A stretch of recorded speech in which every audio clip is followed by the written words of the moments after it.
ఈ కీర్తన ఎవరు రాశారో మనందరికీ తెలుసు. కోరహ కుమారుడు గారు కీర్తన రాయడం జరిగింది. కోరహ కుమారుడు ఈ కీర్తన రాయడానికి ఒక ప్రత్యేకమైన కారణం, వారికి దేవుని మందిరంలో ప్రవేశించడానికి అవకాశం లేకపోవడమే. దేవుని మందిరంలో ప్రవేశించడానికి అవకాశం లేనటువంటి కోరహ కుటుంబం తరతరాలుగా మందిరంలో ప్రవేశించాలి అనే ఆశ, ఆతృత, కోరిక కలిగి ఉన్నప్పటికీ కూడా వారు ఒక కట్టడికి లోబడి మందిరంలో ప్రవేశించలేక మందిర ద్వారం వద్దనే ఉండి వచ్చే వారికి తలుపు తీస్తూ, పోయే వారికి తలుపు తీస్తూ, అలా అయిన తర్వాత తలుపులు మూస్తూ గుమ్మము దగ్గరే వారి యొక్క వేదనంతా, గుమ్మము దగ్గరే వారి యొక్క ప్రార్థనంతా దేవునికి చేస్తూ ఆ బాధని కీర్తన రూపంలో వ్యక్తపరిచారు. ఎవరు వాళ్ళు అంటే కోరహు కుటుంబం. చెప్పండి, ఎవరు వాళ్ళు? ఎందుకు వారికి మందిరంలో ప్రవేశించడానికి దేవుడు అవకాశాన్ని తీసేశాడు? ఎందుకు మందిరంలో ప్రవేశించలేకుండా వారికి దేవుడు ఆటంకపరిచాడు అంటే మనందరికీ తెలుసు, దైవజనుడు మోషేకి వారు ఎదురు తిరిగిన కారణాన్ని బట్టే. దైవజనుడు మోషేకి ఎదురు తిరిగారు. దాతాను, అభిరాము, కోరహు అనబడినటువంటి ముగ్గురు కుటుంబీకులు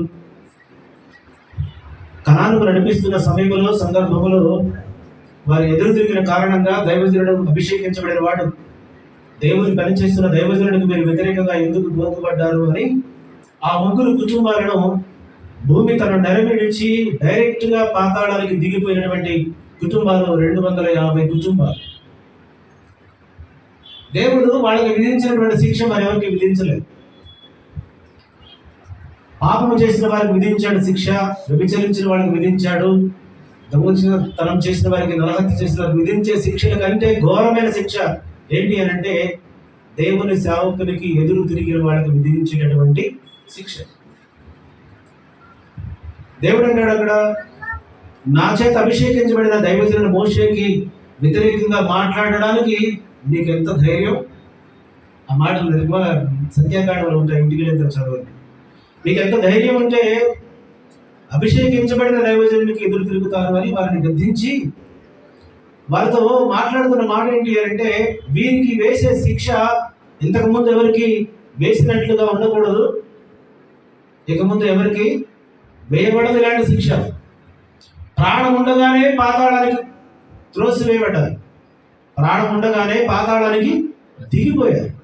ప్రాణం ఉండగా పాతాళానికి వెళ్ళిన వాడు ఎవరు అంటే ఎవరు లేరు. ప్రతి ఒక్కరు భూమి మీద ప్రాణం విడిచి పాతాళానికి వెళ్ళిన వారే. కానీ కేవలం కోరహు కుటుంబం మాత్రమే, దాతాను, అభిరామ కుటుంబం మాత్రమే ప్రాణాలతో పాతాళానికి మృంగివేయబడ్డారు. ఎంత భయంకరం! అంత గొప్ప పాపముగా దేవుడు వాళ్ళని ఎంచాడు.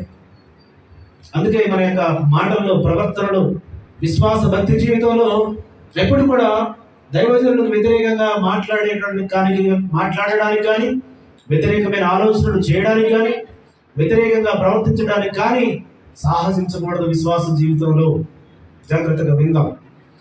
84వ దావీదు కీర్తన. ఆ బాధతో వారి తరతరాలుగా కోరహు కుటుంబం అంటే సంఘంలో ఒక కోయర్ టీం లాంటిది.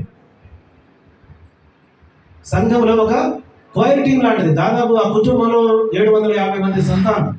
750 మంది కూడా పిల్లల గ్రోగులు వాయించేవాడు, తాళములు వాయించేవాడు, దేవునికి ఆరాధనలో, దేవునికి స్తుతియాగములు అర్పించే విషయంలో దావీదు గారి ద్వారా ఎన్నుకొనబడిన సంతానం కోరహు కుమారుల యొక్క కుటుంబం, కోరహు కుటుంబం. కానీ వారికి మందిరంలో ప్రవేశాన్ని వాళ్ళు కోల్పోయారు. మందిరంలో ప్రవేశించకుండా, అర్హత లేకుండా వాళ్ళు కోల్పోతే వాళ్ళు దేవుని యొక్క మందిరము ద్వారము దగ్గర నిలబడి వాళ్ళు ప్రార్థిస్తున్నారు.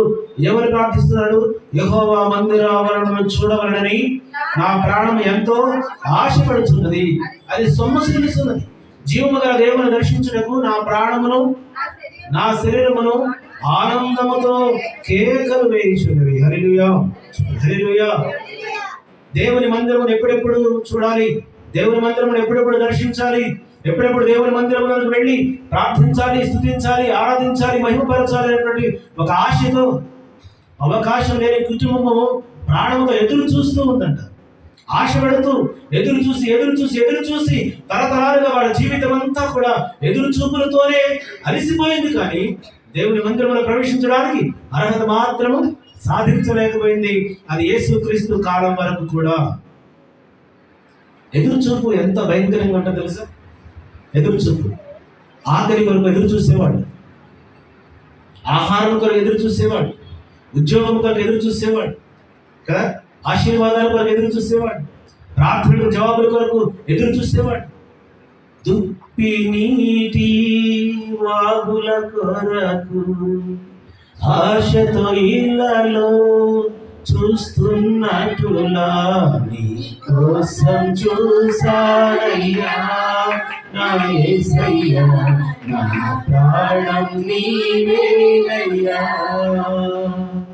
నీ కోసం చూసానయ్యా నా యేసయ్యా, నా ప్రాణం నీవేనయ్యా. ఇకనైనా రాని ఇప్పుడైనా రాని దర్శించగా అభిషేకం లేక దర్శనము రాక, అభిషేకం లేక దర్శనము రాక నశించుచున్నానయ్యా నా యేసయ్యా, నశించుచున్నానయ్యా. ఎండిన నేల వర్షం కొరకు ఎదురు చూసినట్లుగా, ఒక దుప్పి నీటి వాగుల కొరకు ఎదురు చూసినట్లుగా కోరహు కుటుంబము దేవుని మందిర ద్వారముల నుండి ఎదురు చూస్తూ ఉంది. ఎదురు చూసి సంవత్సరాలు గడిచిపోతున్నాయి. కానీ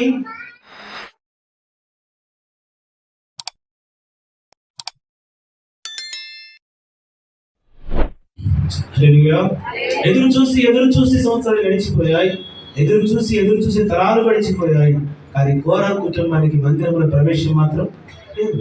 అది అంటాడు ఆయన, తన హృదయము ఆనందముతో ఎప్పుడెప్పుడు దేవుని మందిర ఆవరణను చూడాలి, ఎప్పుడెప్పుడు దేవుని యొక్క సన్నిధిలో ప్రవేశించాలి అని కోరహు గారి యొక్క ఆశ, ఆయన యొక్క కోరిక, ఆయన యొక్క హృదయ వాంఛ, ఆయన యొక్క డిజైన్. ఎందుకంటే దేవుని మందిర ద్వారం ముందర నాకు ఇష్టం. చాలా మంది రకరకాల కాలక్షేపం చేస్తారు. కొంతమంది టీవీల దగ్గర కాలక్షేపం చేస్తారు కదా, ముచ్చట్లతో కాలక్షేపం చేస్తారు, పిల్లలతో కాలక్షేపం చేస్తారు. పిల్లలతో కాలక్షేపం చేసేవాళ్ళు ఉన్నారు. టీవీల దగ్గర, సెల్ ఫోన్ల దగ్గర, ఎలక్ట్రానిక్ గాడ్జెట్స్ దగ్గర కాలక్షేపం చేసేవాళ్ళు ఉన్నారు. టైం పాస్ చేసేవాళ్ళు ఉన్నారు. దేవుని మందిరం దగ్గరికి రావడానికి ఆసక్తి చూపించకుండా రకరకాలుగా కాలక్షేపం చేసేవారు ఉన్నారు. కానీ అవకాశం లేని కోరహు కుటుంబం ఎదురు చూస్తుంది. అవకాశం ఉన్న మన కుటుంబాలు దేవుని సన్నిధిని ప్రవేశించడానికి ఎలా ఉన్నాయి? దేవుని యొక్క మందిరంలో ఏముంది? అంతగా ఎందుకు రావాలి దేవుని మందిరానికి? దేవుని మందిరంలో ఎలాంటి ఆశీర్వాదాలు దేవుడు మనకు దాచి ఉంచాడు? దేవుని మందిరంలో ప్రవేశించడానికి కోరహు కుటుంబం ఎందుకంతగా ఆశపడుతుంది, ఎందుకంతగా ఆతృతతో ఎదురు చూస్తుంది అని అంటే, ఖచ్చితంగా మనం చదవాలి లేఖనాలు. ఆ మందిరాలలో ఉన్నటువంటి లేఖనాలు మనం చదివితే ఆ మందిరంలో దాచి ఉంచిన ఆశీర్వాదాల గురించి రాసినటువంటి భక్తుడు ఎవరు అని అంటే సొలొమోను గారు. చెప్పాలి, ఎవరైనా సొలొమోను గారు ప్రార్థిస్తూ, సొలొమోను గారు రాస్తూ, సొలొమోను గారు మాట్లాడుతూ, సొలొమోను గారు అంటారు, ప్రభువా ఇదిగో ఈ మందిరము తట్టు ఎవరు ప్రార్థిస్తారో చెయ్యి ఈ మందిరము తట్టు చేతులు వెత్తి ప్రార్థిస్తున్న ప్రతి ఒక్కరి ప్రార్థనకి ఆకాశం నుండి వారి ప్రార్థన ఆలకించి, ఆకాశమందున నీవు భూమి మీద నుండి ప్రార్థించే వారి ప్రార్థన ఆలకించి ప్రతి ఒక్కరి ప్రార్థనకు జవాబు దయచే ప్రభువా.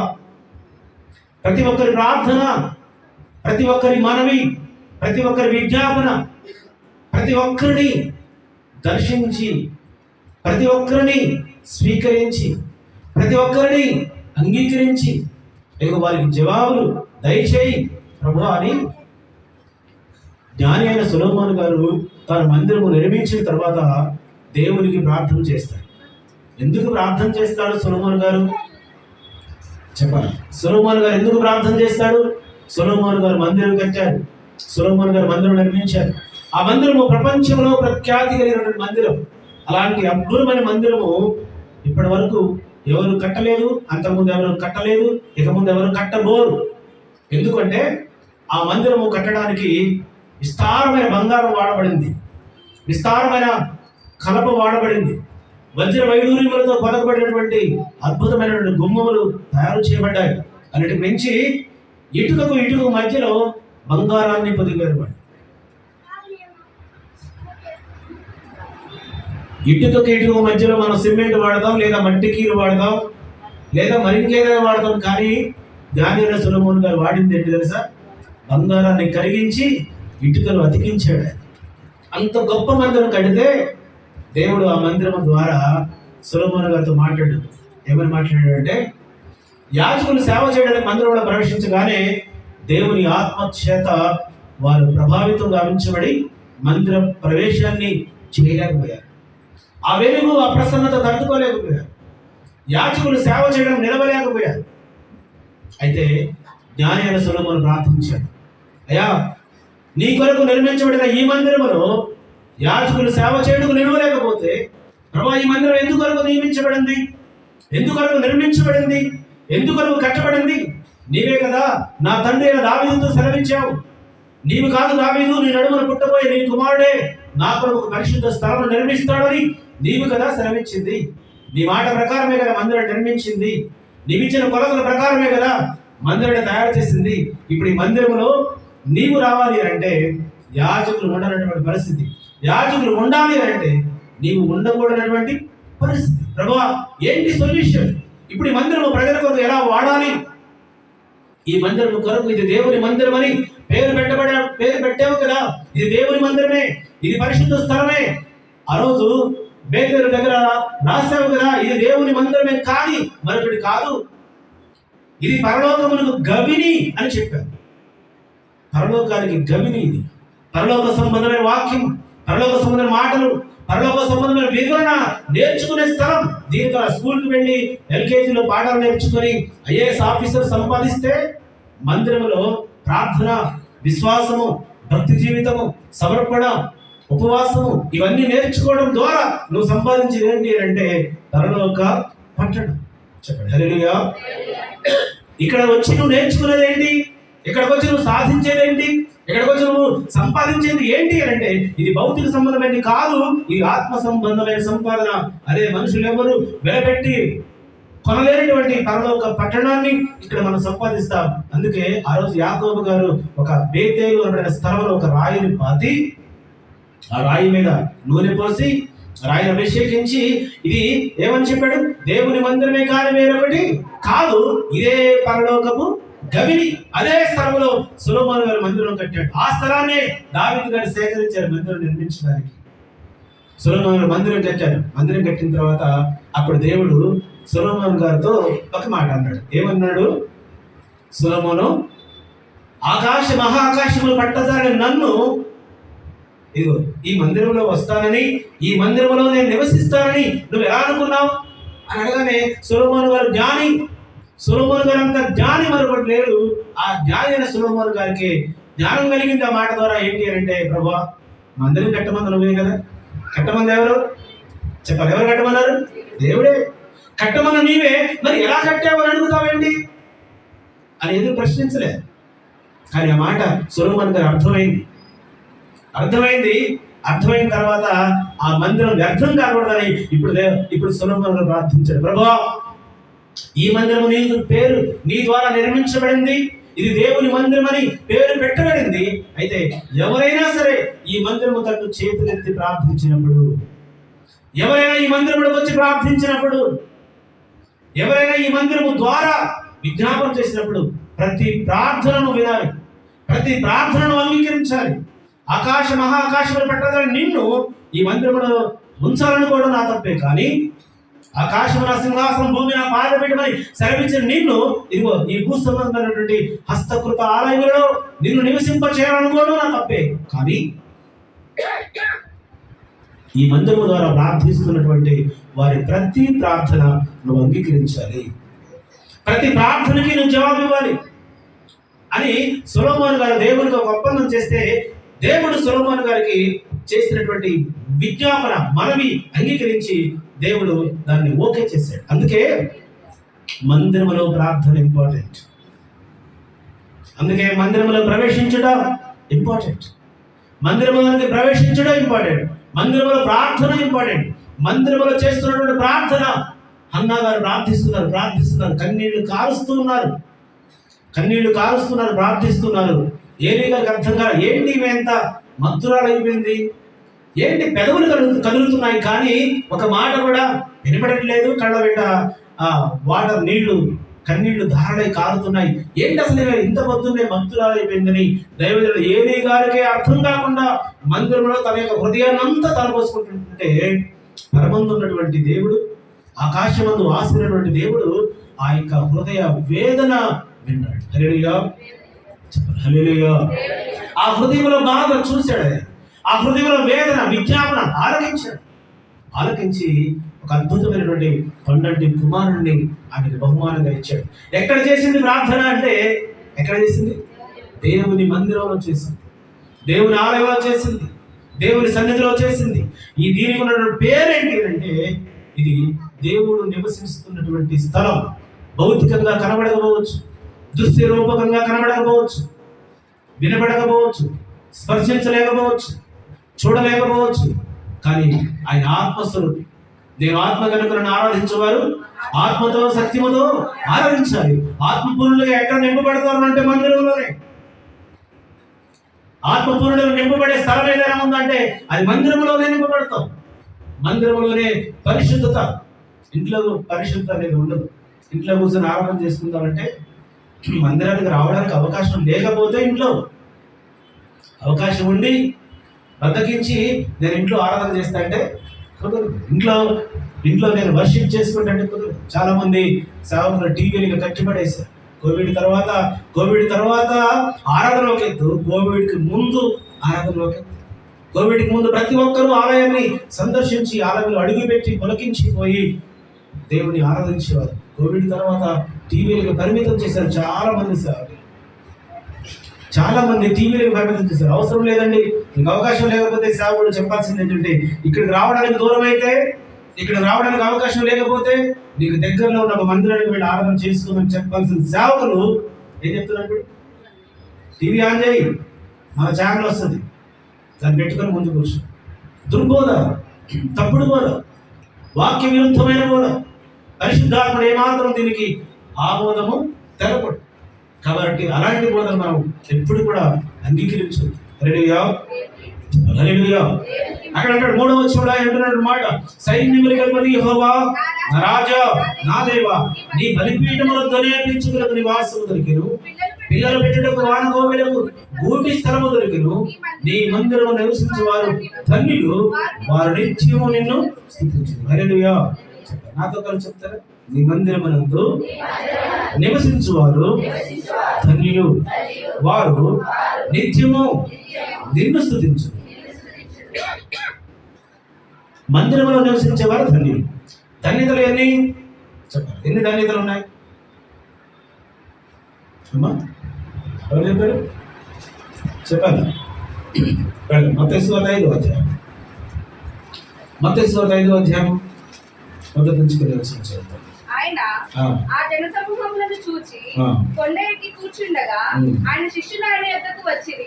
అప్పుడు ఆయన నోరు తెరిచి బోధింపసాగి, ఆత్మ విషయమై దీనులైన వారు ధన్యులు, పరలోక రాజ్యము. హల్లెలూయా. చెప్పండి. ఆత్మ విషయమై దీనులైన వారు ధన్యులు, పరలోక రాజ్యము వారిది. దుఃఖపడు వారు ధన్యులు, వారు ఓదార్చబడు. సాత్వికులు ధన్యులు, వారు భూలోకమును స్వతంత్రించుకొందురు. నీతి కొరకు ఆకలి దప్పులు గలవారు ధన్యులు, వారు తృప్తిపరచబడదు. కనికరము గలవారు ధన్యులు, వారు కనికరము పొందుదురు. హృదయ శుద్ధి గలవారు ధన్యులు, వారు దేవుణ్ణి చూచెదరు. సమాధానపరచు వారు ధన్యులు, వారు దేవుని కుమారులు అనబడతారు. నా నిమిత్తము హింసించబడి వారు ధన్యులు, పరలోక రాజ్యము వారిది. నా నిమిత్తము జనులు మిమ్మల్ని నిందించి హింసించి నీ మీద అబద్ధముగా చెడ్డ మాటలలో పలుకున్నప్పుడు నీవు ధన్యులు, సంతోషించి ఆనందించుడి, పరలోకమందు మీ ఫలము అధికమగును, ఇలాగున మీకు పూర్వం ఉండిన ప్రవక్తలను కూడా హింసించి. ఎన్ని ఉన్నాయి ఇక్కడ ధన్యతలు? ఇవన్నీ యేసుక్రీస్తు కొండ మీద చేసినటువంటి ప్రసంగం అయితే అందులో ఎవరు ధన్యులు స్పష్టంగా వ్రాయబడితే, అంతకు పూర్వమే భక్తుడైనటువంటి కోరావు గారు రాశాడు ఏంటంటే, అసలు దేవుని మందిరంలోకి రావడమే గొప్ప ధన్యత. ఎక్కడ రావడం? దేవుని మందిరంలోకి రావడమే ధన్యత. దేవుని మందిరంలోకి వచ్చి ఆయన సన్నిధిలో స్తుతించడమే ధన్యత. దేవుని మందిరంలోకి వచ్చిన వాడు అందరూ ఏం చేయాలి చెప్పాలి? ఏం చేయాలి?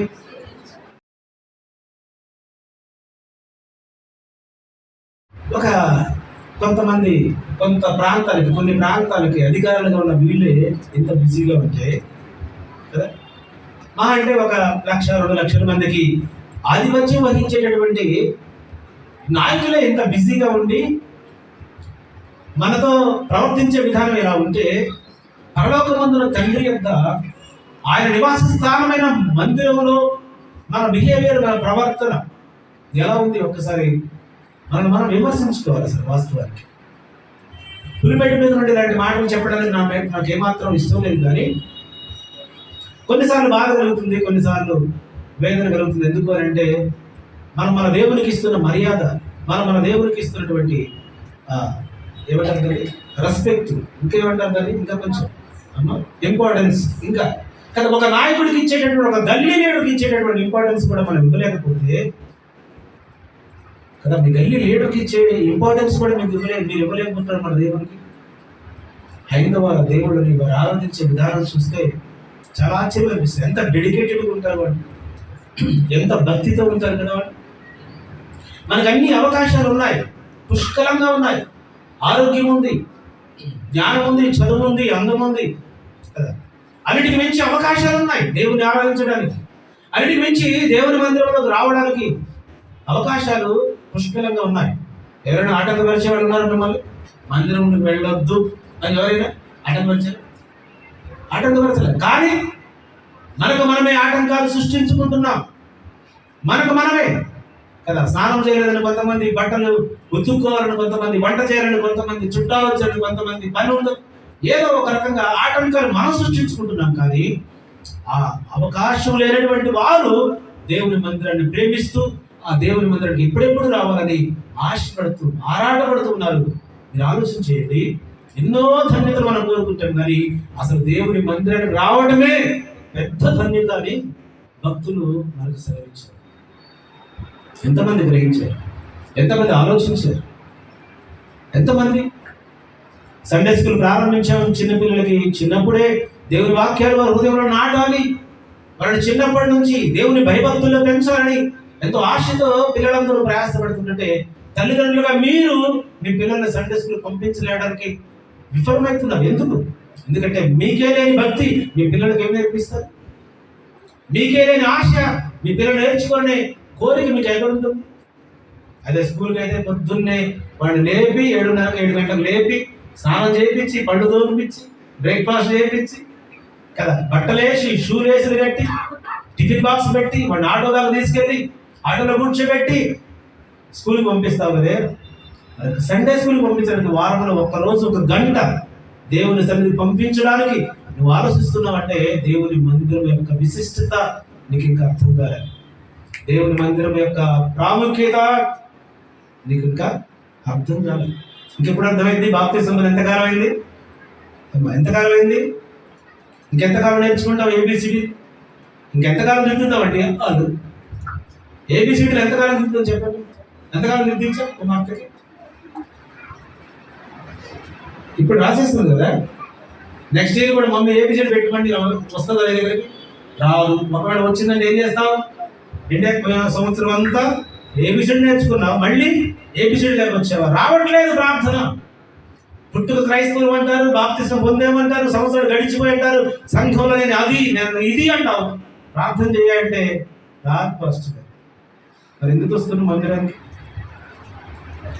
ఎందుకు కదా? పేరుకు క్రైస్తవులమే కానీ క్రీస్తు యొక్క తత్వం లేనటువంటి క్రైస్తవులుగా మనం చలామణి అవుతున్నాం. జాగ్రత్తగా విందాం. దేవుని మందిరంలోకి రావడమే ధన్యత. వచ్చిన వాళ్ళంతా ఏం చేస్తారంట? దేవుని మందిరంలో నివసించువారు ధన్యులు, వారు నిత్యము, చెప్పండి నిత్యము, చెప్పండి నిత్యము ఆయనను స్తుతించుదురు. నిత్యము ఆయన్ని స్తుతించాలి, నిత్యము స్తుతించాలి, నిత్యము స్తుతించాలి. కూర్చున్నప్పుడు, లేచినప్పుడు, త్రోవలు నడుచున్నప్పుడు, పడుకున్నప్పుడు, నీ మాటలో ప్రతి మాటలో దేవునికి స్తుతి కనిపించాలి. ప్రతి మాటలో స్తుతి. క్రైస్తవులతో మాట్లాడేటప్పుడు కాదు, కానీ ఒకవేళ అన్ని జనులతో మాట్లాడేటప్పుడు ఖచ్చితంగా మన దేవునికి మహిమపరిచే విధంగా మన మాట తీరు ఉండాలి. మన మాట తీరు అలా ఉండాలి, అలా మలుచుకోవాలి, అలా మలుచుకోవాలి, అలా సాధన చేయాలి. అలా సాధన చేయకపోతే, అలా మలుచుకోకపోతే, ఒకవేళ అలా మన మాటలో మన స్తుతి రాకపోతే మన ద్వారా దేవునికి మహిమ ఎక్కడ? మన ద్వారా దేవునికి ఘనత ఎక్కడ? గౌరవ కుమారుడు రాస్తున్నారు, దాని యొక్క ప్రాముఖ్యత రాస్తున్నారు. నీ మందిరమున నివసించేవారు ధన్యులు ప్రభువా, వారు నిత్యము నిన్ను స్తుతిస్తారు. నీ భరణమునందు మనుషులు ధన్యులు, యాత్ర చేయి మార్గములు వారికి అతి ప్రియములు. వారు బాకాలో ఇరబడి వెళ్ళుచు దాన్ని జలమయముగా చేయుదురు. తొలకరి వనగాని దీవెనలతో కప్పునుచు వారు నానాటికి బలాభివృద్ధి నందుచు ప్రయాణము చేయుదురు. వారిలో ప్రతి వాడును సియోనులో దేవుని సన్నిధిలో కనబడును. హల్లెలూయా, హల్లెలూయా. వారు నానాటికి దేవుని మందిరంలో నివసించేవారు ప్రతి ఒక్కరూ నానాటికి బలాభివృద్ధి నందుతారు. దుష్టుడు, సాతానుడు, మన యొక్క శత్రువులు, మన నుండి గిట్టని వారు ఎంతో మంది మనల్ని కృంగదీయాలని, ఎంతో మంది పడేయాలని, ఎంతో మంది మనల్ని హేళన చేయాలి, ఎంతో మంది ఎన్నో రకాలు చేస్తారు. అణిచివేయాలని చూస్తారు కొంతమంది. కానీ దేవుని స్తుతించేవారు, దేవుని మందిరానికి వచ్చేవారు నానాటికి బలాభివృద్ధి పొందుతారు. హల్లెలూయా, హల్లెలూయా. దేవునికి మహిమ కలుగును గాక. వాళ్ళు నానాటికి బలాభివృద్ధి. ఇశ్రాయేలును ఐగుప్తు దేశంలో బానిసలుగా ఉన్నారు. ఐగుప్తీయులు ఉన్నారు, ఇశ్రాయేలు ఉన్నారు. ఐగుప్తీయులతో కలిసి ఇశ్రాయేలు జీవనాన్ని కొనసాగిస్తున్నారు. అయితే ఇశ్రాయేలు బానిసత్వంలో ఉన్నారు, ఐగుప్తీయులు యజమానులుగా ఉన్నారు. ఇశ్రాయేలు తినే ఆహారం లేదు, ఐగుప్తీయులు తినే ఆహారం లేదు. బానిసలకు స్వేచ్ఛ లేదు, బానిసలకు మంచి పౌష్టికాహారం లేదు, బానిసలకి ఒక మంచి స్వేచ్ఛ లేదు. అసలు వాళ్ళు ఏం చేయాలన్నా యజమాని అనుమతి తీసుకోవాల్సిందే, కూర్చోవాలన్నా తీసుకోవాల్సిందే, నిలబడాలన్నా తీసుకోవాల్సిందే, రెస్ట్ తీసుకోవాలన్నా తీసుకోవాల్సిందే, భుజించాలన్నా తీసుకోవాల్సిందే. బానిసలకు అంత స్వేచ్ఛ లేదు. అలాంటి టైంలో ఇశ్రాయేలు అక్కడ ప్రబలుతున్నారు. ఇశ్రాయేలు ప్రబలుతున్నారు. ఎంతమంది వెళ్ళారు ఐగుప్తుకి? మొదటిసారి ఐగుప్తుకి వెళ్ళిన వాళ్ళు ఎవరు?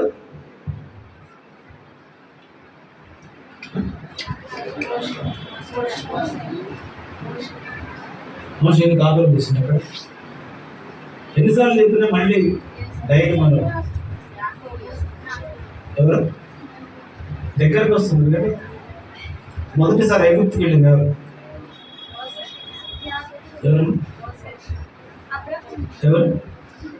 ఎవరు చెప్పు?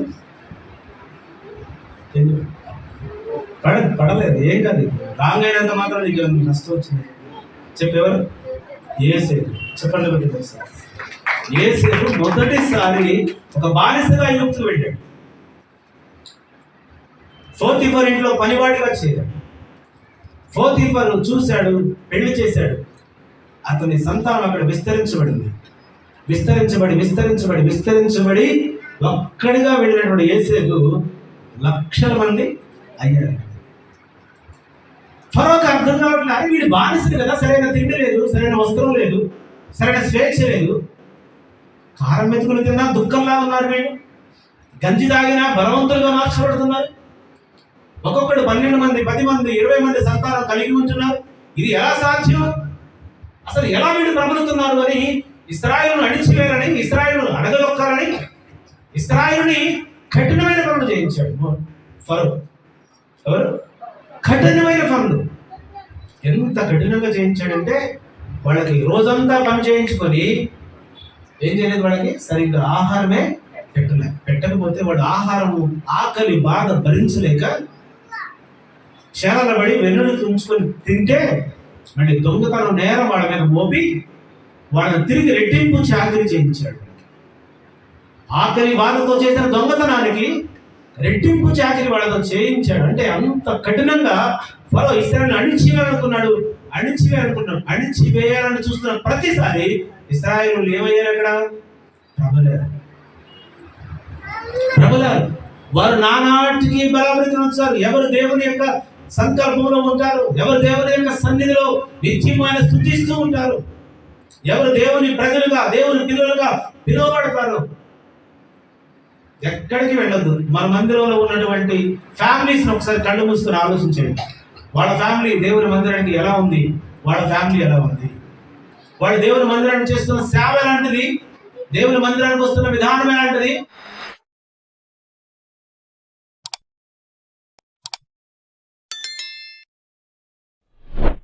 ఏం చేశాడు ఫరో అంటే వాళ్ళని అణిచేయాడు అనుకున్నాడు. కానీ అణిచివేయాలని చూసిన ప్రతిసారి వాళ్ళు ప్రబలారు. ఎన్ని లక్షల మంది అయ్యారంటే సుమారుగా 20 లక్షల మంది అయిపోయారు మోషే కాలానికి సుమారుగా 20 లక్షల మంది అయిపోయారు. యోసేపు కాలం నుంచి మోషే కాలానికి ఎన్ని సంవత్సరాలు చెప్పారు? సండే స్కూల్ టీచర్స్ నా ముఖం చూస్తారు. అమ్మా, సండే స్కూల్ టీచర్స్ చెప్పట్లేదు ఎందుకు? మోషే కాలానికి యోసేపు కాలానికి గడిచిన మధ్య కాలం ఎంత? బైబిల్ ఊరికే చదువుకుంటూ వెళ్ళింది కాదు, కానీ హిస్టారికల్గా మీరు ఆలోచన చేస్తూ చదవాలి. సమయము, సందర్భము, కాలము, పరిస్థితి, నేపథ్యం అన్నీ తెలుసుకోవాలి. చెప్పాలి. 430 సంవత్సరాలు. ఎంత చెప్పాలి? ఎంతకాలం గుర్తుండదా? లేకపోతే పక్కోళ్ళు గిల్లి చెప్పాలా? పక్కోళ్ళు గెలండి 430 సంవత్సరాలు అనండి. గిల్లి చెప్తాడండి, లేకపోతే మళ్ళా అడగాల్సి వస్తుంది. ఎన్నోసార్లు చెప్పాను లేదమ్మా, ఎన్నిసార్లు చెప్పే విషయం అంటే గుర్తొస్తుంది. ఇది మాత్రం గుర్తు కదా. వాళ్ళే కదా అక్కడ ప్రబలింది, వాళ్ళ సంతానమే కదా అక్కడ విస్తరించింది. కొత్త వాళ్ళు ఎవరు రాలేదు అక్కడికి. యోసేపు దగ్గర నుంచే కదా ప్రారంభించబడింది. ఉండేది 430 సంవత్సరాలు. మరి యోసేపు వెళ్ళింది బానిసగా వెళ్ళాడా, రాజుగా వెళ్ళాడా? అంటే ఎక్కడి నుంచి బానిసత్వం లెక్కించాలి? యోసేపు పరిపాలించాడు ఎంతకాలం? కొద్ది కాలమే.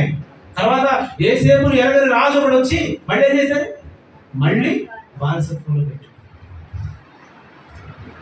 యోసేపు వెళ్ళిందే బానిసగా. ఫరో చనిపోయిన తర్వాత యోసేపుకు అధికారం ఇవ్వబడింది బ్రతికుండే కొంతకాలం. ఆ కొంతకాలం కొంచెం నెమ్మది దొరికింది వాళ్ళకి అంతే. దాని తర్వాత యోసేపుని ఎరగని రాజు ఒకడు ఫరో అయ్యాడు. అయిన తర్వాత మళ్ళీ వాళ్ళని కఠినంగా హింసించడం ప్రారంభించాడు. ఇలా సంవత్సరం వెంబడి సంవత్సరం ఎంతకాలం గడిచిపోయింది? 430 సంవత్సరాల తర్వాత దేవుడు వెళ్ళిపోయాడు అక్కడికి. క్షమించాలి, మోషేని పంపించాడు. దేవుడు పంపించి వాళ్ళని బానిసత్వాన్ని విడిపించాడు. ఆ విడిపించే నాటికి ఎంతమంది? మళ్ళా వెళ్ళింది యోసేపు గారు, వారి సంతానం ప్రబలింది. మోషే వెళ్ళి వాళ్ళని విడిపించే నాటికి ఎంతమంది అయ్యారు? 6 లక్షల కాల్బలము అన్నారు. ఎంతమంది? 6 లక్షల కాల్బలం. ఇశ్రాయేలుకి, యూదులకి ఒక ఆచారం ఉండేది. ఏంటి అంటే మనుషులు లెక్కించమంటే ఎవరు లెక్కిస్తారు? వాళ్ళు చెప్పాలి. ఎవరిని? పురుషుల్ని, స్త్రీలని, పిల్లల్ని లెక్కించరు. ఎందుకు? వాళ్ళ ఒక ఆచారం. 6 లక్షల మంది పురుషులే అయితే మరి వారి భార్యలు, వారి పిల్లలు, వాళ్ళు మనకప్పుడు ఒకరు వద్దు ఇద్దరు ముద్దు అనే పద్ధతి ఉందా? లేదు కాబట్టి ఒక ఇంట్లో కనీసం 5 పిల్లలు వేసిన సుమారు 20 లక్షల చిల్లర ప్రజలు అక్కడ ప్రబలారు. ఈ మాట ఎందుకు మనం జ్ఞాపకం చేసుకోవాలంటే కోరో గారు రాస్తున్నారు, ఎవరైతే దేవుని సన్నిధికి వచ్చి ఆయన స్తుతిస్తారో, ప్రభువా ఎంతో మంది నీ సన్నిధికి రావడం నేను చూస్తున్నా. ఎక్కడి నుండి? గుమ్మం దగ్గర నిలబడి నీ మందిర ద్వారములతో ఉన్నటువంటి కోరహు గారు, వారి కుమారులు ఈ కీర్తన రాస్తూ వాళ్ళు మాట్లాడుతున్న మాట అంటే ఎంతో మంది మీ మందిరంలోకి వస్తున్నారు, నిన్ను స్తుతిస్తున్నారు, వారు నానాటికి బలాభివృద్ధి పొందుతున్నారు. అందుకే వారు ధన్యులు.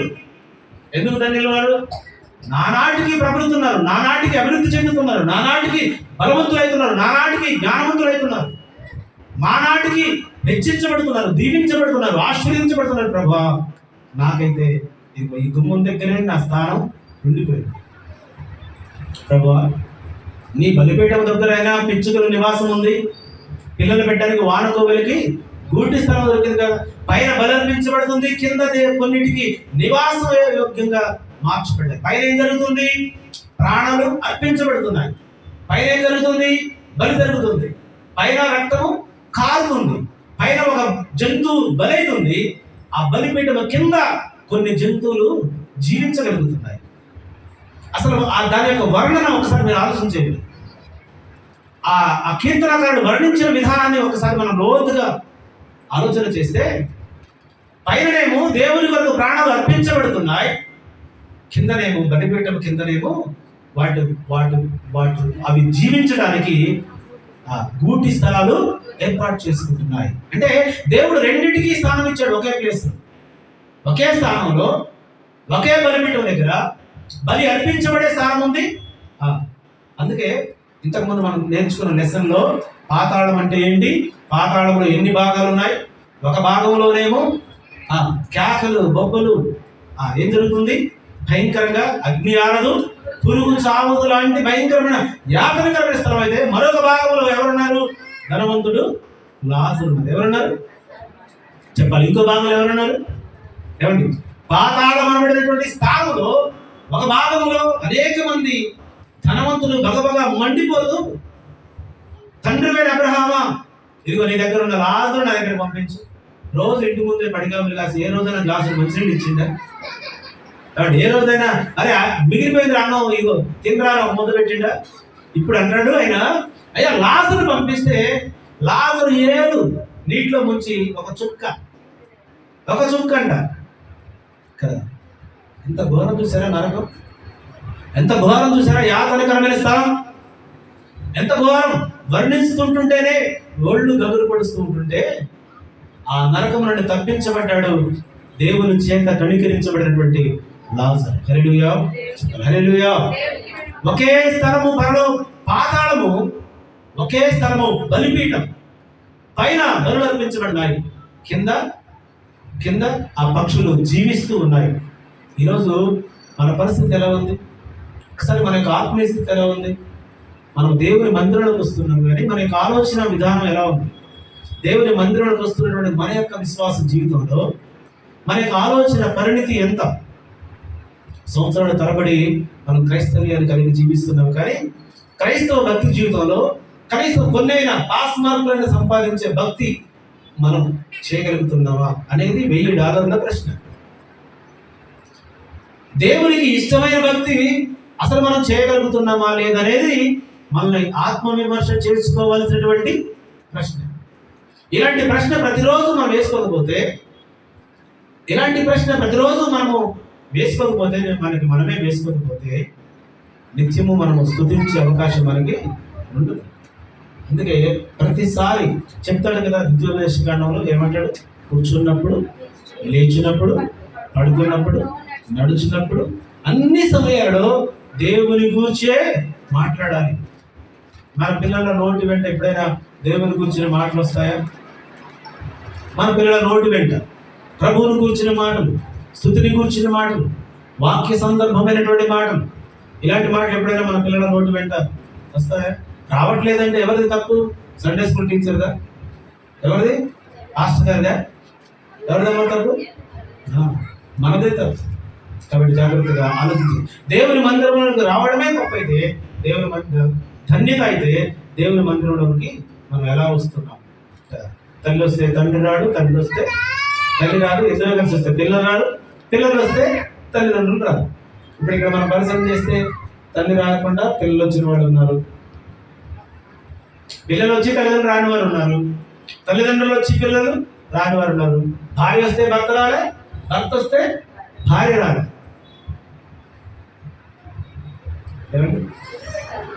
ఫంక్షన్కి అయితే ఎలా వస్తాం? కుటుంబ సమేతంగా వస్తాం కదా. దానికి ఇచ్చిన ఇంపార్టెన్స్, అంటే ఇంపార్టెన్స్ విషయం మాట్లాడుతున్నాం.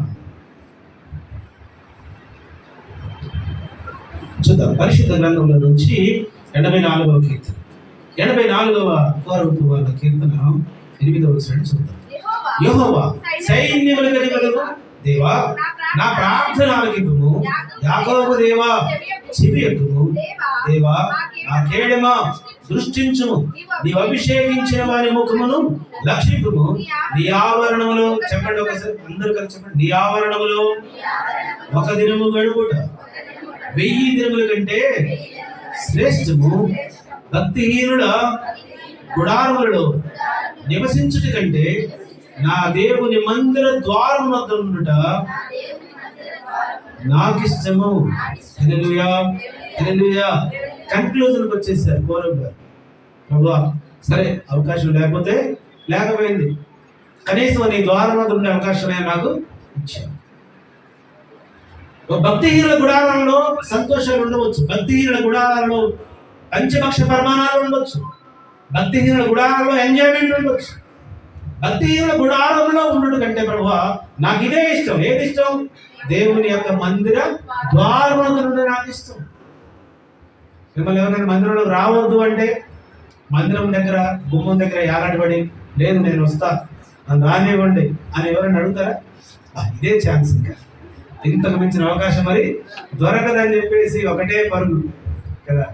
కాబట్టి కోవిడ్ టైంలో మనం యథార్థంగా మాట్లాడుకుంటే మందిరాలు మూసివేయబడినప్పుడు ఎవరైనా మందిరం లేక దూరం అయిందని బాధపడ్డాడు ఎవరు లేరు. చాలా మంది 99% లేదు, 1% ఎవరైనా ఉండొచ్చు. కానీ దేవుని మందిరంలోకి వెళ్ళడం ధన్యత అయితే, ఆ ధన్యతకు నేను ఎందుకు దూరం అవుతున్నా?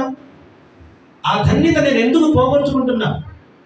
ఆత్మ విషయమై ధీరుడైన వారు ధన్యులు అయితే దేవుని మందిరంలోనికి వచ్చేవారు కూడా ధన్యులే. దుఃఖపడేవారు ధన్యులు అయితే దేవుని మందిరంలోకి వచ్చేవారు కూడా ధన్యులే. వీటన్నిటిని మనం కంపేర్ చేసుకుంటే దేవుని మందిరంలోకి రావడం కూడా గొప్ప ధన్యత అనే సత్యాన్ని ఎవరు గ్రహించారంటే, దేవుని మందిరంలో రావడానికి అవకాశం లేని కుటుంబం గమనించింది. కానీ అన్ని అవకాశాలు ఉన్న మనము నిర్లక్ష్యం చేస్తున్నాం. అన్ని అవకాశాలు ఉన్న మనము దేవుని మందిరంలోకి వచ్చి సిల్లీగా ఆటలతో పాటలతో కాలక్షేపాలు చేస్తున్నాం. ఆలోచించేద్దాం. ఈరోజు మనం ఆత్మ విమర్శ చేసుకుందాం. నీ మందిరంలో ఒక్క దినము గడుపుట 1000 దినముల కంటే శ్రేష్టం. మన ఊరికి వెళ్ళినప్పుడు ఎందుకు మందిరానికి రాలేదు అని అడిగితే ఒక ఆయన పాస్టర్ గారు మొన్న పోయిన నెలలో వచ్చాక పాస్టర్ గారు, పోయిన నెలలో వచ్చారా, మరి ఈ నెలలో ఏంటి ఒక్క దినం కూడా 1000 దినాలు కూడా శ్రేష్టం అయితే ప్రతి వారం ఎందుకు రావాలి? వాళ్ళ లాజిక్ అర్థమైందా మీకు? ఈ లాజిక్ చాలా మందికి అర్థం కావట్లేదు. నీ లాజిక్లు నిన్ను తీసుకెళ్ళవు పరలోకానికి. చాలా మంది అది తెలివి ప్రదర్శిస్తారు, నాకే తెలివి ఉందని. వాటికి వాస్తవానికి తెలివి ఉండదు. అది తెలివి ప్రదర్శించేవాడు అనుకుంటారు నేను తెలివి కలవాడిని అనుకుంటారు. అది తెలివి కాదు. అది పోయిన నెలలో వచ్చాక పాస్టర్ గారు అంట, పోయిన నెలలో వచ్చారా, మరి ఈ నెలలో ఎందుకు రావట్లేదంటే మీరేగా చెప్పారు, ఒక్క తెలుగు గడిపితే సార్ 1000 దినాలు సరిపోద్దంటే ఈ సంవత్సరం అంతా రావాలని అవసరం లేదు. అది కాదురా బాబు, లేఖనం జాగ్రత్తగా చదువు. లేఖనాన్ని జాగ్రత్తగా చదివితే ఏం రాయబడింది అక్కడ చెప్పాలి. ఏం రాయబడింది? అయ్యా, నీ ఆవరణలో ఒక్క దినము గడుపుట 1000 దినముల కంటే శ్రేష్టము, భక్తిహీనుల గుడారములో నివసించుట కంటే. అది లోకంలో 1000 దినాలు గడిపి ఉండొచ్చు, నువ్వు అన్ని జనులతో 1000 దినాలు గడిపి ఉండొచ్చు. వాటన్నిటికంటే దేవుని మందిరంలో గడుపుట శ్రేష్టం. దేవుని మందిరంలో ప్రవేశించుట శ్రేష్టం. దేవుని మందిరంలోకి రావడం శ్రేష్టం. ఎందుకు రావడం? ఎందుకు శ్రేష్టము అంటే అది నీకు ధన్యత. హల్లెలూయా. అది నీ కుటుంబానికి ధన్యత, అది నీ కుటుంబానికి ఆశీర్వాదం. అందుకే దేవుని యొక్క సన్నిధిని నిర్లక్ష్యం చేసి పిల్లలతో ఆడుకోవద్దు. ఇంట్లో ఆడుకుంటారు, మందిరంలో ఆడుకుంటారు కదా. వస్తే ఒక బాధ, రాబోతే ఒక బాధ అంటారు. మీరు బాగా భరించాల్సిందే. పిల్లలు పెరిగి పెద్దాయి, కొంతమంది పిల్లలు పెరిగి పెద్దాయి ఎలా మారారు అనుకునే లోపల మళ్ళా దేవుడు బ్లెస్ చేసి మళ్ళీ కొంతమంది చిన్నపిల్లల్ని మనకి ఇస్తాం. మళ్ళీ చిన్నపిల్లలు మళ్ళీ అల్లరి ఆట పాటలు గద్దిస్తూనే ఉంటాం. దానికి అయిపోతే వాడు పెరిగి పెద్దాడు, వాడు మానేస్తే మళ్ళీ కదా. ఇది మన మందిరంలో కంటిన్యూ సాగుతున్నటువంటి ఒక నిరంతర ప్రక్రియ. ఇది దీన్ని ఎవరు ఆపలేదు కదా. ఆపగలుగుతారా? శైలి మానేసింది, మెర్లిన్ మానేసింది, ఇప్పుడు మన ఎవరు మొదలయ్యారు? జాయ్ మొదలైంది. తర్వాత వాడు అట్లా ఉండగానే మళ్ళీ గ్రేస్ స్టార్ట్ చేసింది. కదా. దేవుడు ఆశీర్వదించి దేవుడు మనకి గర్భఫలాన్ని ఇస్తూ ఉన్నప్పుడు ఆ గర్భఫలాన్ని మనం దేవుని మందిరంలో ఎలా ఉంచాలి వాళ్ళని? మనము క్రమశిక్షణతో ఉంటే మన పిల్లలు కూడా క్రమశిక్షణతో ఉంటారు. క్రమశిక్షణ అనగానే బెట బాధి నాకెళ్ళి చూడదు. చాలా మంది అర్థం చేస్తారు. క్రమశిక్షణ మీ పిల్లలు కంట్రోల్ చేయండి అంటే గట్టికి కొట్టి నాకెళ్ళి చూసి ఎలా కంట్రోల్ చేస్తారు. అది కాదు కంట్రోల్ చేయడం, అది కాదు. రైట్. భక్తిహీనుల గుడారంలో నివసించుట చాలా మందికి ఇష్టం. భక్తిహీనుల గుడారాలకు వెళ్ళడం ఇష్టం. ఎందుకంటే అక్కడ పంచపక్ష పరమాణాలు ఉంటాయి. అక్కడ ఏముంటుందంటే అక్కడ ఆటపాటలు ఉంటాయి. అక్కడ లోక సంబంధమైనటువంటి జోక్స్ ఉంటాయి కదా. అక్కడ లోక సంబంధమైనటువంటి జోక్స్ కదా అక్కడ ఉంటాయి. ఒకరిని హేళన చేసుకోవడం అక్కడ కనబడుతుంది. ఒకరు హేళన చేసి నవ్వుకుంటారు. అక్కడ అదొక పైచాచిక ఆనందం. కొన్ని చోట్ల కుళ్ళు జోకులు వేసుకుంటూ ఉంటారు, కొన్ని చోట్ల క్రిటిసైజ్ చేస్తూ ఉంటుంటారు. ఇవన్నీ కూడా భక్తిహీనుల గుడారంలో ఉంటాయి. వెళ్ళి అక్కడ కొంతసేపు కాలక్షేపం చేసి అసలు ఆ అక్కతో మాట్లాడుతుంటే టైమే తెలియట్లేదండి. ఇంతకేం మాట్లాడేది? వాక్యమా? కాదు. ఏంటి? ఇవే జోకులు, ఆటలు, పాటలు, అల్లరి, ఇలాంటివన్నీ మాట్లాడతారు. అసలు టైమే లేదంటారు. నీ టైం అంతా సాతానుడు దొంగిలిస్తున్నాడు అన్న విషయం నువ్వు గ్రహించు. భక్తిహీనుల గుడారంలో వెళ్ళి 1000 దినాలు నువ్వు కాలక్షేపం చేసి, 1000 దినాలు ఎంజాయ్ చేసి, 1000 దినాలు అక్కడ టైం వేస్ట్ చేసి ఒక్క దినము దేవుని మందిరంలో రావడం శ్రేష్టమని కీర్తనాకారుడు ఈరోజు నాతో మాట్లాడుతున్నాడు. జాగ్రత్తగా ఆలోచించారు. నా దేవుని మందిర ద్వారములు నాకు ఇష్టము. దేవుడని యెహోవా సూర్యుడును కేడమై ఉన్నాడు. యెహోవా కృపయు ఘనతయు అనుగ్రహించును. యథార్థముగా ప్రవర్తించు వారికి ఆయన ఏ మేలు చేయక మానడు. చెప్పండి ఈ మాట అందరూ కలిసి. యథార్థముగా ప్రవర్తించు వారికి ఆయన ఏ మేలును చేయక మానడు. యథార్థత చాలా మందిలో లోపిస్తుంది. యథార్థత లేకపోతే భక్తి లేదు. యథార్థత లేకపోతే భక్తి లేదు. భక్తి యథార్థత రెండు. యథార్థవంతుల ప్రార్థన ఆలకిస్తాడు. యథార్థముగా ప్రవర్తించుట దేవునికి ఇష్టం. యథార్థంగా ఉండడం. నీ మనసులో ఏదుందో నీ నోటి నుంచి కూడా అదే రావాలి. మనసులో ఏముంటది? ఓకే అంటే సరిపోతులే అంటావు కదా. మళ్ళీ అడగలే ఓకే అంటావు. మనసులో ఏముంటుందట? నేను ఇచ్చేది ఉందా, సచ్చేది ఉందా, నేను పోయేది ఉందా, ఉండేది ఉందా అని మనసులో అనుకుంటావు. పైకి ఏమంటావు? సరే అంటావు. ఇది యథార్థత కాదు. ఇది దీనికి మించింది దుష్టుల నుండి పుట్టింది అంటాడు. నీ మాట అవునంటే అవును, కాదంటే కాదై ఉండవలను. దీనికి మించింది అమ్మ స్వరూప. దానికి మించింది ఏంటి? దానికి మించింది ఏంటి? దానికి మించింది ఏంటి? దానికి మించింది ఏంటి? నీ మాట అవునంటే అవును, కాదంటే కాదు. దానికి మించింది ఏమో. ఆ రోజు అవునన్నావుగా, ఇప్పుడు కాదన్నావు అంటే అది కాదు పాస్టర్ గారు అలా జరిగింది. దానికి మించింది ఎక్స్ప్లెనేషన్ ఇస్తారు కదా. తప్పును కప్పిపుచ్చుకోవడానికి ఎక్స్ప్లెనేషన్ ఇస్తారు కదా. సరి చేసుకునే ప్రయత్నం చేస్తారు కదా. దానికి మించింది కవరింగ్ అనమాట. కవర్ చేసుకునే ప్రయత్నం చేస్తారు కదా. దానికి మించింది దుష్టుల నుండి పుట్టేది. అది అవునంటే అవును, కాదంటే కాదు. యథార్థవంతులకు ఉండే లక్షణం ఇది. యథార్థవంతమైన భక్తి జీవితం కొనసాగించే వాడి యొక్క లక్షణం. ఈ లక్షణం ఎవరిలో ఉండాలి అంటే, ఎవరైతే దేవుని మందిరంలోకి వచ్చి నిత్యము ఆయన స్తుతిస్తారో వారిలో ఈ లక్షణాలన్నీ కనబడాలి. ఎందుకు కనబడాలంటే వాళ్ళు ధన్యులు కాబట్టి. హల్లెలూయా. వాళ్ళు ధన్యతను సంపాదించారు కాబట్టి ఈ లక్షణాలు కనబడాలి. అందుకే దేవుని యొక్క మందిరము ప్రతి ఆదివారాన్ని మనం పెట్టాం. ఉదయకాలం అవకాశం లేని వాళ్ళకి సాయంకాలం కూడా 2 వారాలు ప్రారంభించాం. బుధవారం స్త్రీల సమాజ కూడుకులు ఏర్పాటు చేశాం. శుక్రవారం గృహబడిని ఏర్పాటు చేశాం కదా. శనివారం యూత్ మీటింగ్ ఏర్పాటు చేశాం.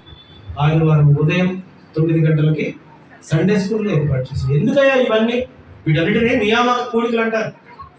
మనమే నియమించుకున్నటువంటి నియామక కూడికలు. ఎందుకు ఇవన్నీ అంటే ఆత్మీయ అభివృద్ధి కొరకు. అంటే రోజు పప్పుతోనే తింటావా? 2 రోజులు తినగానే 3వ సారి ఏమైంది? రోజు ఒకే కూర తింటావా? తినవు కదా. ఆహారం విషయంలో ఎన్నో నియమాలు, ఎన్నో జాగ్రత్తలు తీసుకుంటాం. కానీ మందిరం విషయంలోకి వచ్చేసరికి నీ శరీర పుష్టి కొరకు రోజు నిత్యము 3 పూటల రకరకాలుగా నీ శరీరం పోషించుకుంటావు. కానీ ఆత్మను పోషించడానికి దేవుని మందిరంలో ప్రకటించే వాక్యమే కాబట్టి, దేవుని సన్నిధిలో ప్రార్థించే ప్రార్థనే కాబట్టి, ఆ దాని కొరకు, ఆత్మశుద్ధి కొరకు, ఆత్మ బలాభివృద్ధి కొరకు, ఆత్మ రక్షణ కొరకు మనము నియామక కూడికలు ఏర్పాటు చేశాం. ఈ నియామక కూడికలోనికి చాలా మంది స్త్రీలు రావట్లేదు. స్త్రీల కూడికలు పెడతాం, నేను మా పాస్టర్ గారు వచ్చి ప్రార్థన చేసుకుని ఏమయ్యారు స్త్రీలు అందరూ? పెట్టిందే స్త్రీల కూడిక కదా. ఎవరు లేరా స్త్రీలు? ఎవరు ఉన్నారు? ఎందుకు రావట్లేదు అంటే ఎప్పుడో ఇష్టం వచ్చినప్పుడు వస్తారు, నచ్చినప్పుడు వస్తారు, అవకాశం ఉన్నప్పుడు వస్తారు. ఏం పోగొట్టుకుంటున్నామంటే ధన్యత పోగొట్టుకుంటున్నాం. ధన్యత పోగొట్టుకుంటున్నాం. ఆలోచించారు. దేవుని మందిరంలో యథార్థముగా ప్రవర్తించే వారికి ఆయన ఏ మేలు చేయకపోవడం. ప్రతి మేలు వెనుక యథార్థవంతమైన భక్తి జీవితం దాగి ఉంది అన్న సత్యం గ్రహించాలి. ప్రతి మేలు వెనుక యథార్థవంతమైనటువంటి విశ్వాస జీవితం.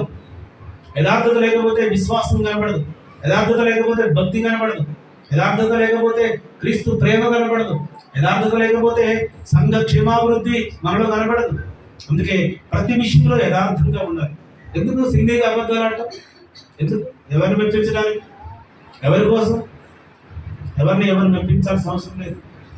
ఎవరిని ఎవరు కీర్తించాల్సిన అవసరం లేదు. మనం నిజంగా దేవుని ఆరాధిస్తున్నట్లయితే, నిజంగా దేవుని పిల్లలుగా, దేవుని ప్రజలుగా మనం పిలువబడుతున్నవారైతే మన హృదయంలో ఏమి ఉంటుందో మన నోటి వెంట కూడా అదే రావాలి. హృదయంలో ఒకటి, నోటి వెంట ఒకటి.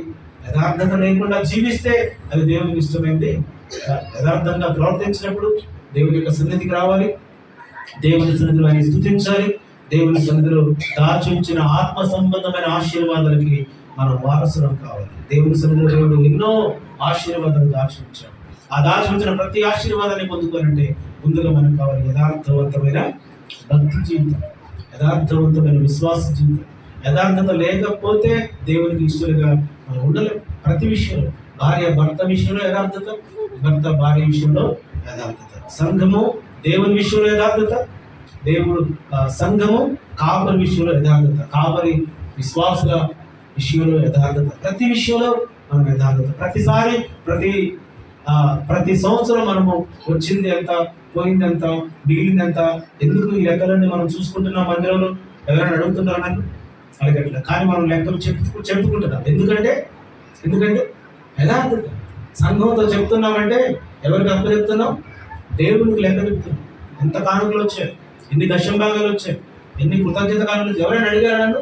జేమ్స్ గారు లెక్క ఎప్పుడైనా అడిగారా? రాజేష్ గారు అడిగారా? ప్రతి సంవత్సరం మనం చెప్పుకుంటున్నాం. ఎందుకంటే మీరు అడగకపోయినా చెప్పాల్సిన బాధ్యత కాపరిది ఉంది. కాపరి బాధ్యత. అందుకే మంచి గృహ నిర్వాహకుడు అంటాడు. మంచి గృహ నిర్వాహకుడు రాజేష్ గారి దగ్గర పని చెప్పి లెక్క డబ్బులు ఇచ్చినప్పుడు ఆ రూపాయితో సహా లెక్క రాసుకొచ్చినట్టు ఇచ్చేస్తాం. ఎంత మిగిలింది, ఎంత ఖర్చు అయ్యింది. కొంతమందికి కొన్ని లెక్కలు చెప్పాలి. ఏంటంటే అక్కడికి సరిపోద్ది అనుకో, సరిపోతే చెప్పొద్దా? సరిపోయిందని గమ్మున ఉండాలా? చెప్పాల్సిన బాధ్యత ఉందా లేదు కదా? 1000 రూపాయలు ఖర్చు ఉంది, 1000 రూపాయలు ఇచ్చాము. కానీ ఆ 1000 రూపాయలు ఎలా ఖర్చు పెట్టాం అనేది జాగ్రత్తగా లెక్క రాసి. ఇది ఎంత ఇంపార్టెంట్. అదే యథార్థత జీవితం అంటే ప్రతి విషయంలో యథార్థత. భర్త ఒక ఆమెకి ప్రతి నెల 10,000 రూపాయలు ఇస్తున్నాడట మెయింటెనెన్స్. భర్త ఒక ప్రాంతంలో ఎంప్లాయీ, భార్య ఒక ప్రాంతంలో నివాసి. అయితే భర్త ప్రతి నెల భార్య దగ్గరికి వచ్చి 2 రోజులు 3 రోజులు గడిపి ఆమెకు 10,000 మెయింటెనెన్స్ ఇచ్చి మళ్ళీ డ్యూటీకి వెళ్ళిపోతున్నాడు. ఇలా కొంతకాలం గడిచిపోయింది. దాదాపు 10 సంవత్సరాలు గడిచిపోయింది. గడిచిపోయిన తర్వాత భర్తకి ఏదో అవసరం పడింది.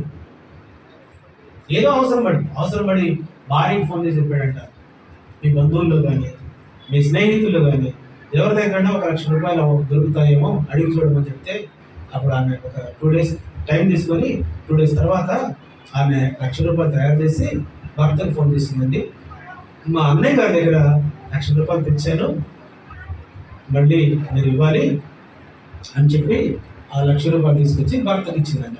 వాస్తవానికి ఒకరోజు వాళ్ళ అన్నయ్య గారితో ఫోన్లో మాట్లాడుతున్నప్పుడు, బావగారు మీరు చేసిన సహాయం అసలు మర్చిపోలేను, చాలా సహాయం చేశాను నాకంటే. ఏంటి బావా అని అడిగిన.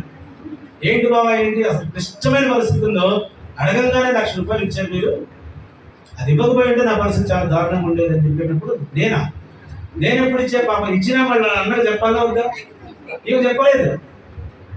చెప్పబోతే బాబు అమ్మగారు ఫోన్లో మాట్లాడుకున్నారు, గుట్టు బయటపడింది.